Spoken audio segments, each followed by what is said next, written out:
Basically, this looks at the concept of understanding how you feel, understanding your options, delaying gratification to get a bigger prize. This would be an ultimate end of decision making. Can I decide that I'm going to be able to put off immediate gratification for something that could be a bigger prize at the end of the day? And this has to do with these big ideas of self-control, impulse control, willpower, and all of these things. You begin to see how kids, depending on their age, between 3 and 4, can begin to develop this, but how 3-year-olds really are just so bad at this, whereas by the time you hit 4, you're pretty good at this. When they do the follow-up of these individuals over time, they find that these guys are actually better off.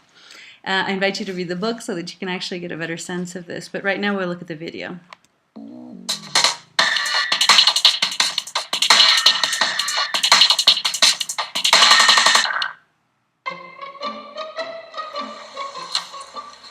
Okay, sit in that chair.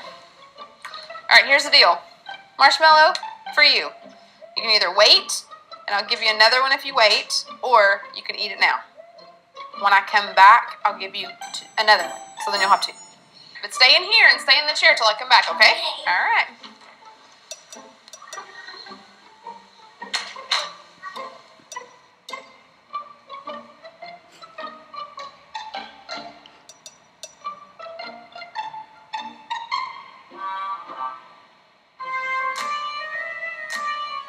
I'm gonna go do something and then I'll come back. It smells yummy. It smells really good.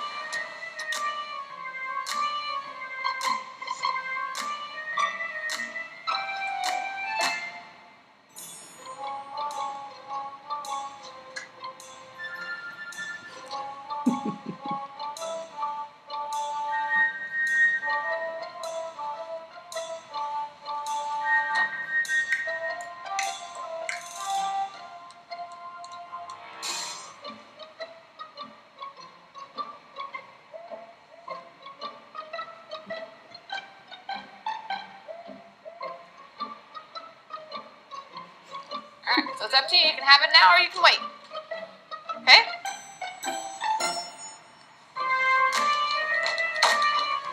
I'll be back. Stay in the chair, okay?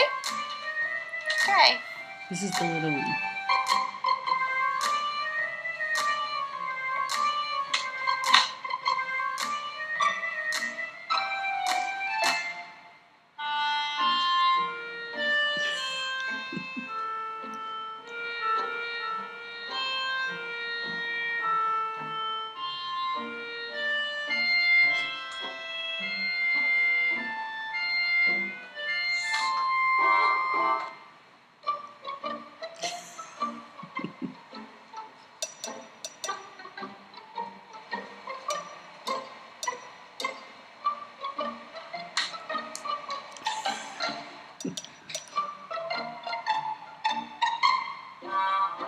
Alright, so I'm going to leave and then I'll come back, okay? So you can either eat it right now or you can wait. Either way, okay? Okay.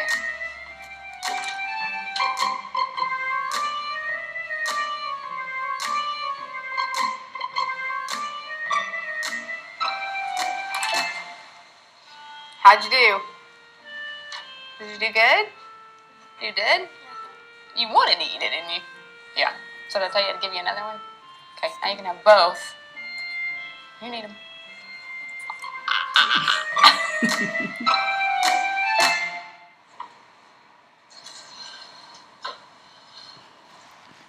Okay, when they did this longitudinal follow-up with these people, you can find about a third of these guys, like, immediately they'll eat the marshmallow. A third of them try really hard, but they can't do it, right?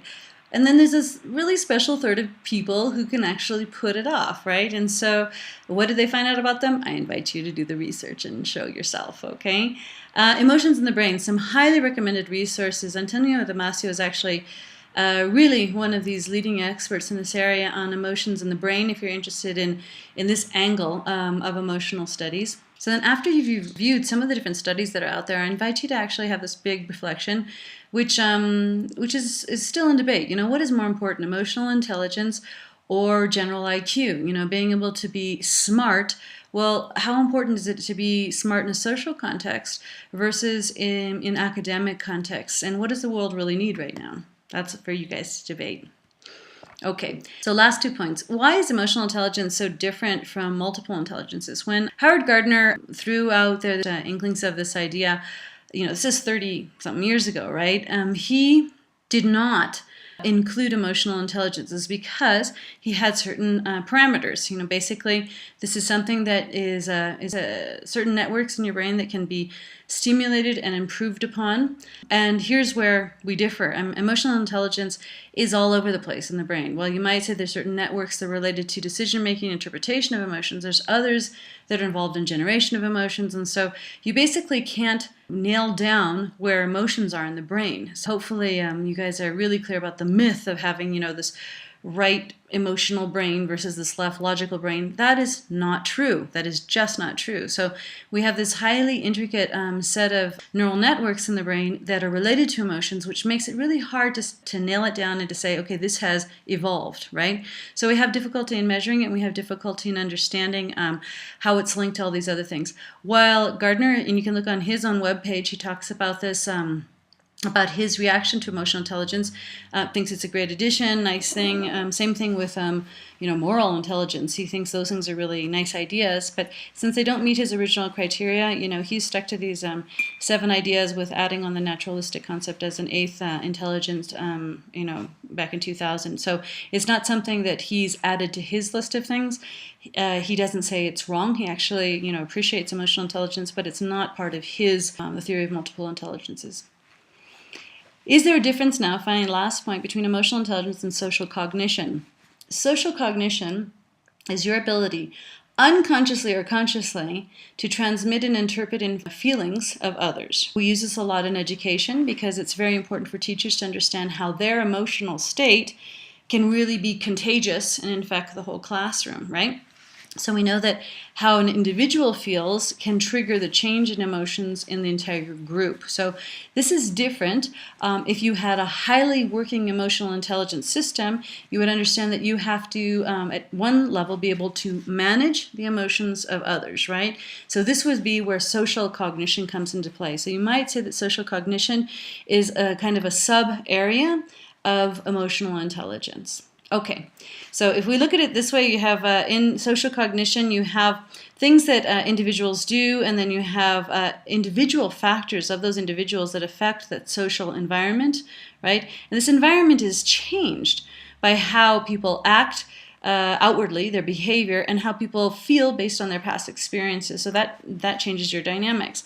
But what's very interesting now is that we have studies coming out of Japan that actually measure how how there's a change in actually neurotransmitters that are evident in saliva samples, for example, to show how different social environments created by the teacher influence how the student actually feels. So we understand that this is a big, long cycle, that in social cognition you have where an individual is listening to information, they might question the information at hand, they'll share something about what's happened, there's some support for the information as far as additional vocabulary or clarification of terms.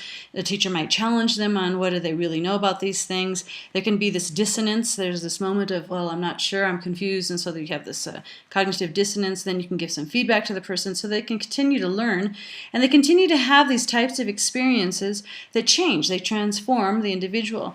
But this social cognition cycle also is very dynamic. So it can change in any minute. So if the conversation starts out good and light and the teacher doesn't have good classroom management skills, for example, and one person just goes off in some direction, they can really suffocate a good learning cycle of the others, right? Similarly, you can have a really bright and perky and wonderful stimulating student who is so empathetic to others that he or she might realize, oh, I'm kind of ahead of the curve on this. Maybe I'll help, and they throw their hat in the ring with doubts themselves.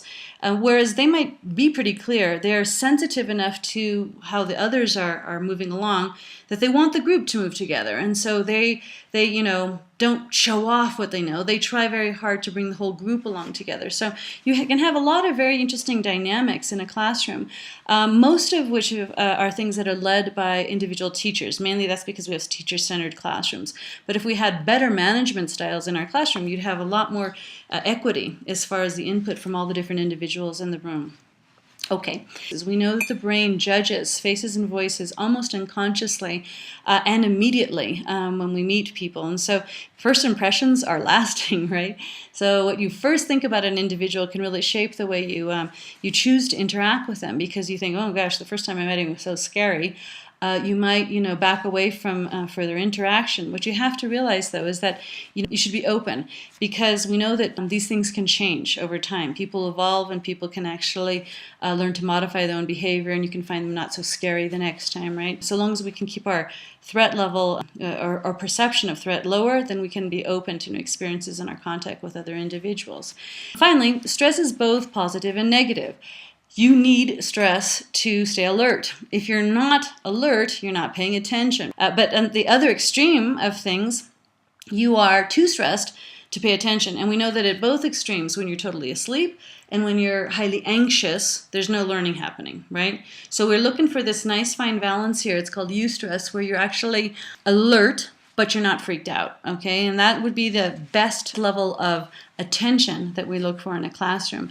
Obviously, there's several other emotions that come into play. We want to not necessarily be totally happy. Being inquisitive can actually be stressful in and of itself, and can actually being curious can be another, very interesting on the scale of emotions. There's intrigue, but you're not happy, you're not sad, you're not aggressive, but you're somewhere else in there. In the scale of things, it's this very fine balance, and each individual actually has to take the time to reflect. Where is my balance? What am I feeling? And how well can I focus? When a lot of people go into learning situations or contact with others, sometimes they're so obsessed with one particular aspect of their life that they're missing out on all the other things that are happening. And so they obsess with one thing, and they're missing the rest of the other things. And unfortunately, it's easier to obsess over negative emotions than it is over positive emotions. And so hopefully we can find that balance in all of our lives there. Finally, I want to throw in this last very curiosity. There is actually a disease. It's called alexithymia, which has to do with the inability to name emotions. It's an individual who can talk, but the one thing they can't do is label their own emotions. I mentioned this just to go full circle back to part one, when we talked about how do you help children develop emotional intelligence. Well, one of the first things you have to do is help them label those emotions that they're feeling, right? Be able to name it. And one of the biggest problems with these poor individuals is that they are unable to identify with words. It means they feel it, right? They have the emotional experience. The consequences of this, if you can't identify your emotions, then you're going to have emotional types of anxiety. You're not able to make certain types of decisions, and so you're basically stuck, right? One of the studies that was done on this is by Taylor. You can find it in the references. Hopefully some of you will follow up on this particular theme.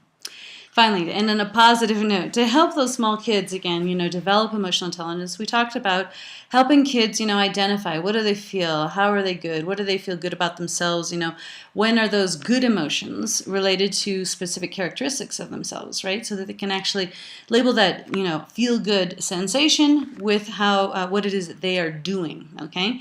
So we're helping them learn to articulate their emotions by giving them words. When they're a bit older, we can try to seek out this level of empathy. So once they've begun to identify this personal level of understanding of their emotions, now we actually challenge them to see those emotions in other people. Okay, with that then, we're going to close, and I invite you again to look into some of these other references and to think about some of the themes that we've talked about and try to study them in a bit more depth in order to satisfy your own personal curiosity about these different areas. And hopefully this information is useful to each of us on an individual scale and actually bettering the way that we manage the emotions in our lives. Thank you very much.